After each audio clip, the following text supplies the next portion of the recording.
आप सभी को छोटी दिवाली और बड़ी दिवाली की हार्दिक शुभकामनाएं। माँ लक्ष्मी की कृपा आप सब पे बनी रहे। धनतेरस से भैया दूज तक हम जो है ये अष्टकमल की पूजा करते हैं। मंदिर के सामने एक चौकी रख लिया और चौकी के ऊपर लाल आसन बिछा दिया और पूजा की थाली में चावल से अष्टकमल बनाते हैं और उसके ऊपर हल्दी से कमल की पंखुड़ियों का आकार देते हैं जितना दे पाते हैं। उसके बाद 2 बत्तियों को प्लस का निशान बना करके प्लस कर देते हैं तो 4 बत्ती बच जाती है। इस प्रकार से 2 बत्तियों का 4 जो है चौघड़ बनाते हैं, चौघड़ कह लीजिए इसको। और पुष्पमाला से माँ लक्ष्मी की पूजा करते हैं। ये आटे की लोई से हमने जो है दीपक बनाया है, क्योंकि जो दीपक आता है वो बड़ा होता है। अष्टकमल में 9 दीपक रखने होते हैं। तो और जब आप ध्यान रखिएगा कि जब आटा सानिएगा तो उसमें थोड़ी हल्दी डाल दीजिएगा। हमने तो फूड प्रोसेसर में आटा मार लिया था और उसमें हमने थोड़ी हल्दी डाल दिया था, क्योंकि हल्दी डालना शुभ होता है, केवल आटा नहीं मारा जाता है।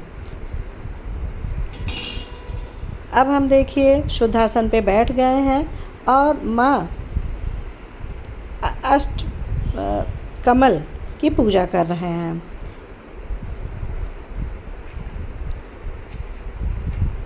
जो हमने आटे की दियाली बनाई है वो देखिए 4 उसके भी मुंह हमने कर दिया है ना। तो इसमें अष्टकमल के ऊपर रख करके और आप दीपक को प्रज्वलित कर लीजिए। 8 किनारे किनारे पंखुड़ियों पे रख दीजिए और बीच में एक दीपक रख लीजिए। अष्टकमल जब ये धनतेरस से भाई दूज तक हम रखते हैं और घर में सुख शांति बनी रहती है।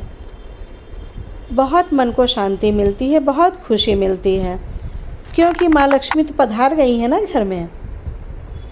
जिस घर में माँ लक्ष्मी का आगमन हो उस घर में कितना सुंदर माहौल होता है, वहाँ के लोग कितने अच्छे होते हैं और घर में कितनी खुशियाँ आती हैं।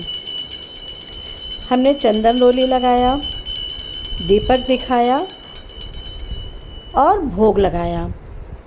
चूँकि माँ लक्ष्मी को बर्फ़ी पसंद है तो इसलिए हमने बर्फ़ी का भोग लगाया और इधर लाल सेब का भोग लगाया। घंटी घर में ज़रूर होना चाहिए, क्योंकि घंटी की आवाज़ इतनी मोहक होती है कि प्रभु माँ अपने आप चले आते हैं। जब भी मंदिर में हमेशा लोटे में जल भर करके रखें, कभी भी खाली लोटे को मंदिर में मत रखिए। भाव से अष्टकमल की पूजा करिए। सोचिए कि माँ लक्ष्मी मेरे घर में आ चुकी हैं और उनका बार बार आवाहन करिए, बार बार उनको याद करिए, स्मरण करिए। इस प्रकार से माँ लक्ष्मी की आरती करिए।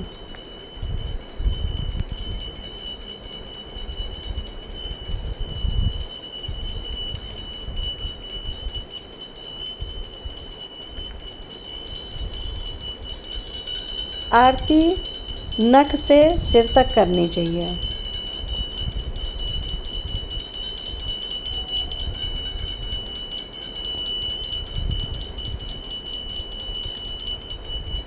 आरती का मतलब होता है कि हम अपने प्रभु को, अपनी माँ को दीपक की रोशनी में देखते हैं। ये हमने 5 दीपक 4 बत्तियों का, 2 बत्तियों का यानी 4 मुंह वाले 4 दीपक हमने 5 दीपक जब प्रज्वलित किया और उसके बाद एक विष्णु भगवान के पास रखा।